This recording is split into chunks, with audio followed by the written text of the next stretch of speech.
¿Qué onda, medicoblastos? Qué gusto volverlos a ver.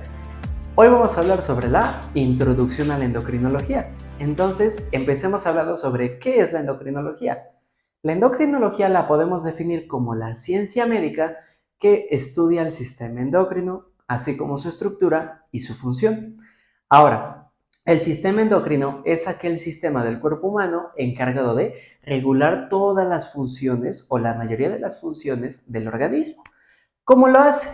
A través de unos mensajeros químicos llamados hormonas. Estas hormonas son secretadas por glándulas del sistema endocrino y se van a unir a sus respectivos receptores en dichas células. Estos receptores pueden estar ubicados en la membrana celular, en el citosol o en el núcleo. Y una vez que se forma el complejo ligando-receptor, se produce la transducción de señal. La transducción de señal es una serie de mecanismos o cambios bioquímicos en la célula que van a producir esta modificación del funcionamiento de la célula. Ahora, esta respuesta o transducción puede tardar segundos o puede tardar horas. Un ejemplo de segundos puede ser la adrenalina para regular la frecuencia cardíaca. Y un ejemplo de horas a días puede ser la aldosterona para regular la reabsorción de sodio. Ahora, vamos a ver más características sobre las hormonas. Para hablar de hormonas, tenemos que hablar de las glándulas que la producen. Se dice que hay 7 glándulas clásicas en el sistema endocrino, las cuales son el hipotálamo y la hipófisis, que están en el sistema nervioso central, la tiroides, y que por detrás tiene a la glándula paratiroides, el páncreas endocrino, las glándulas suprarrenales y las gónadas. En las mujeres, las gónadas son los ovarios y en los hombres, los testículos. Ahora, se considera que hay órganos que no pertenecen al sistema endocrino, sin embargo, producen hormonas y tienen actividad endocrina. Dichos órganos son la glándula pineal, el timo, el corazón, el hígado, el tubo digestivo, los riñones y el tejido adiposo. Asimismo, las hormonas se pueden clasificar dependiendo la distancia de su sitio de acción en hormonas endócrinas, hormonas parácrinas y hormonas autócrinas. Las endócrinas se liberan de su glándula y viajan por el torrente sanguíneo por largas distancias. Un ejemplo es la adrenocorticotropina, la cual se secreta en la hipófisis y viaja hasta las glándulas suprarrenales. Las hormonas parácrinas son liberadas por su glándula y actúan en células vecinas. Y las hormonas autócrinas son liberadas y actúan en la misma célula. Posteriormente, los factores parácrinos no se consideran hormonas, pero tienen comportamientos y estructuras parecidas a las hormonas peptídicas y amínicas. Estos factores son liberados por tejido no endocrino y actúan en células vecinas. Ejemplos de estos factores son la interleucina, los factores de crecimiento como el factor de crecimiento vascular endotelial, el factor de crecimiento de fibroblastos. Y las hormonas también se clasifican por su estructura química. Entonces pueden ser hormonas peptídicas, hormonas amínicas y hormonas esteroideas. Las hormonas peptídicas provienen de la síntesis de proteínas. Las hormonas amínicas derivan de aminoácidos y las hormonas esteroideas provienen del colesterol. Ahora, vamos a ver cómo se pueden cuantificar estas hormonas, cómo viajan en la sangre. Entonces, las hormonas pueden viajar por la sangre de dos formas: de forma libre o unidas a proteínas transportadoras. Las hormonas que viajan libres se dice que tienen una acción a corto plazo y las hormonas que viajan unidas a proteínas tienen un efecto a largo plazo. Ejemplos de hormonas que viajen libres son las catecolaminas y un ejemplo de hormonas que viajan unidas a proteínas son las hormonas tiroideas, las hormonas esteroideas, los factores de crecimiento insulínicos tipo 1 y 2 y las hormonas del crecimiento. Ahora, ¿cómo se puede medir la concentración de estas hormonas en la sangre? Esto es gracias al radioinmunoensayo. Este método de laboratorio tiene su base gracias a los experimentos de estas dos personas, Solomon Berson y Rosalind Yellow, en el año de 1950. Déjenles platico un poquito sobre esto. Su experimento se basaba en el efecto de la insulina exógena en algunos pacientes y descubrieron que estos pacientes desarrollaron anticuerpos contra esa insulina que no era de su organismo. Esto creó dos cosas. La primera, la base para las enfermedades autoinmunes, ya que se demostró que el sistema inmunológico detectaba como algo no propio cosas que sí eran del mismo sujeto. Y lo segundo es que los anticuerpos podían pegarse a cualquier sustrato en la sangre y podía ser medido. Esto es el radioinmunoensayo. Usar un anticuerpo que se va a dirigir a cierta hormona y una vez que se mezcla la sangre con este anticuerpo, formamos el complejo antígeno-anticuerpo y este complejo se puede cuantificar. Ahora, las hormonas tienen diferentes acciones. Las hormonas pueden trabajar juntas para regular una variable. Supongamos el aumento de la glucosa para cuando nosotros realizamos una actividad física. Está dada por el glucagón, la adrenalina y el cortisol. El trabajo en conjunto de estas tres hormonas se conoce como acción complementaria. Y el otro tipo de acción es cuando las hormonas trabajan en acciones opuestas para regular la misma variable. Y este ejemplo puede ser la insulina y el glucagón, ya que la insulina regula a la baja la glucemia y el glucagón regula a la alza la glucemia. Esto se conoce como acción antagónica. Y ahora, estas acciones de las hormonas tienen que ser reguladas, porque si aumentan la actividad de una o de otra, podemos generar una hiperglucemia o una hipoglucemia, y se puede aplicar esto con cualquier otra variable fisiológica. Entonces, los dos sistemas de regulación son la retroalimentación y la jerarquización. La retroalimentación consiste en un sensor y un efector. El sensor puede ser, por ejemplo, las células beta del páncreas, las cuales van a liberar insulina. Y la insulina va a llegar al efector, que es el músculo y el hígado. Captan glucosa y reducen la glucemia. Y para que no se pase el efecto de la insulina, el efector manda una hormona que va a regular la actividad del sensor para que no produzcamos una hipoglucemia. En la regulación de la jerarquización debemos de mezclar el componente del sistema nervioso con el sistema endocrino.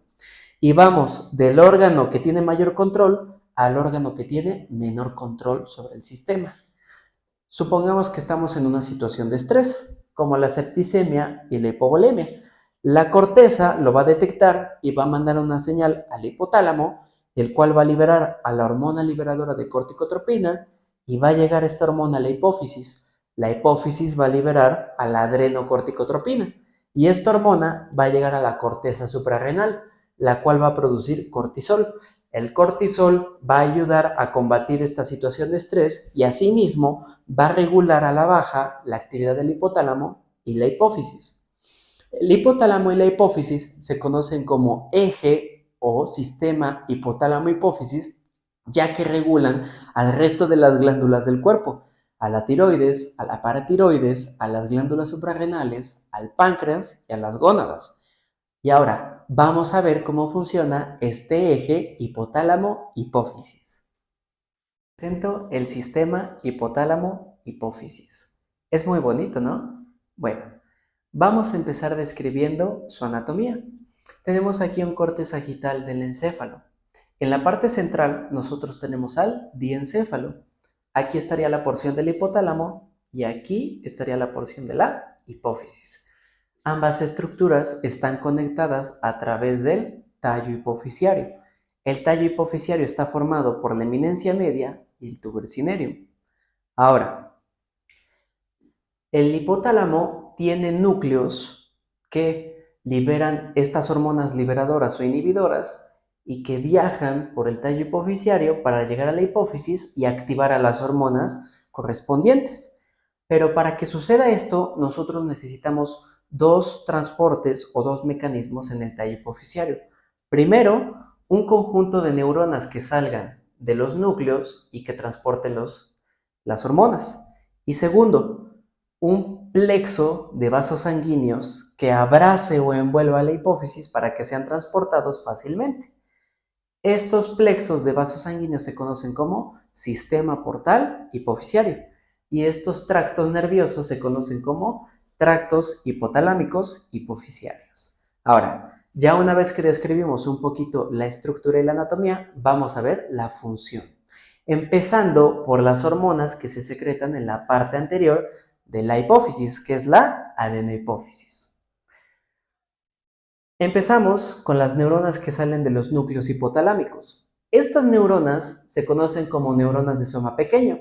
Son estas que dibujé de color amarillo. Y ahora, salen de 3 núcleos del hipotálamo: el núcleo preóptico, el núcleo supraquiasmático y el núcleo arcuato. Estas neuronas se dirigen hacia la adenohipófisis y aquí se secretan las hormonas liberadoras. Y ahora difunden a los plexos venosos del sistema portal y llegan a las células de la adenohipófisis. Ahora, la adenohipófisis tiene 5 tipos de células, que son estas.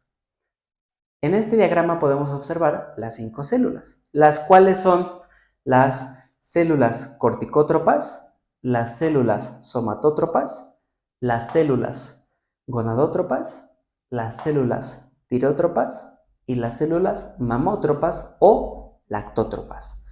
Estos tipos de células producen su respectiva hormona. Vamos a empezar describiendo cada una de ellas, comenzando con las células corticótropas. Las células corticótropas van a estar activadas por hormonas liberadoras de corticotropina que salen del hipotálamo. Pasan por el tracto hipotalámico hipoficiario y llegan a las células corticótropas y sintetizan la corticotropina. La corticotropina llega a las glándulas suprarrenales y produce el cortisol. El cortisol ayuda a la respuesta frente al estrés del organismo. Entonces, este sistema se conoce como eje hipotálamo, hipófisis, glándula suprarrenal. El siguiente tipo de células son las células somatótropas. Estas van a estar activadas por hormonas liberadoras de hormona de crecimiento y van a ser inhibidas por hormonas inhibidoras de la hormona del crecimiento, que también se conoce como somatostatina. Ahora, estas hormonas salen de los núcleos hipotalámicos y cuando llegan a las células somatótropas producen la hormona de crecimiento. La hormona de crecimiento llega a diferentes tejidos, entre ellos el músculo, el hueso, el cartílago, el hígado y el tejido adiposo, y su función principal es el crecimiento y el desarrollo de la masa corporal. Por lo tanto, este sistema se conoce como eje hipotálamo, hipófisis, hormona de crecimiento. El siguiente tipo de células son las células gonadótropas, las cuales son activadas por hormonas liberadoras de gonadotropinas. Salen de los núcleos hipotalámicos y cuando llegan a estas células gonadótropas liberan 2 hormonas, la hormona luteinizante y la hormona folículo estimulante. Ambas hormonas se dirigen a los ovarios y aquí ayudan a la producción del ciclo menstrual y la ovulación. Por lo tanto, este sistema tiene que ver con la reproducción. Entonces se conoce como el sistema hipotálamo, hipófisis, gónada. En los hombres sería hacia el testículo. Ahora, el siguiente tipo de células, las células tireótropas. Son activadas por hormonas liberadoras de tirotropina. Salen de los núcleos hipotalámicos y cuando llegan a estas células producen hormona estimulante de tiroides o tirotropina.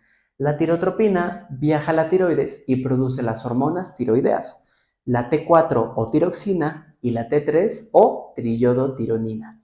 Estas hormonas tienen que ver con la regulación del metabolismo energético y se denomina eje hipotálamo, hipófisis, tiroides. El último tipo de células, las células lactótropas. Estas son peculiares porque no son activadas por hormonas liberadoras, sino que constantemente están siendo inhibidas. La hormona inhibidora de prolactina se conoce como dopamina. Esta dopamina siempre está inhibiendo a la prolactina y cuando se deja de producir la dopamina, se secreta la prolactina. La prolactina llega a la glándula mamaria y ayuda a la producción de leche. Por lo tanto, este sistema tiene que ver con la lactancia. Se conoce como eje hipotálamo, hipófisis, glándula mamaria. Estas son las diferentes hormonas y los diferentes tipos de células de la adenohipófisis. Ahora, vamos a hablar de la parte posterior de la hipófisis, la neurohipófisis. Y aquí cambian las hormonas y el tracto. Vamos a empezar con el tracto. Las neuronas que salen de los núcleos hipotalámicos se conocen como neuronas de soma grande, ya no de soma pequeño, y salen de 3 núcleos diferentes: el núcleo paraventricular, el núcleo supraóptico y el núcleo infundibular o del infundíbulo.